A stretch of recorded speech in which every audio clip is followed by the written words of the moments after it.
હારા સંતાન માટે તો બેનોને હું ખાસ વિનંતી કરું કે ઉદરમાં સંતાનનો વિકાસ થતો હોય અને રામાયણ ને ગીતાના 5-5 પાના વાંચજો. જો આપને ટેકો દેવું સંતાન ન થાય તો આપણે ભજન ગાવાનું બંધ કરી દઈએ ભલામાં.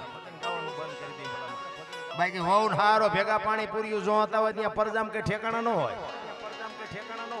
ભગવાન દીકરો દે ભગવાન શું અહીંયા ગોદામ છે અહીંયાથી પાદરા ઘા કરી દે. અરે વાપવું પડે મારા રામ. બાવળિયા વાવીને પછી કેરીની રાહ જુઓ જિંદગીમાં ન આવે. અરે બાપુ ઉદરમાં સંતાન હોય ને જેવું તેવું બોલાય નહીં, જેવું તેવું ખવાય નહીં, જેવા તેવા માણા અરે વાત ન કરાય. આનો પ્રભાવ બાપુ સંતાન ઉપર પડે. એમાં જે આપણે ગામડામાં તો હજી કઈ સારું, શહેરમાં તો ખબર જ નથી પડતી બેન હાલ્યા આવે છે કે ભાઈ હાલ્યા આવે. અરે એવું કંટ્રોલીએ ચડાવ્યું છે ને. અને કપડાની તો હવા બધા આ તો વરાળું કાઢું ભાઈ, તમને નથી ખબર.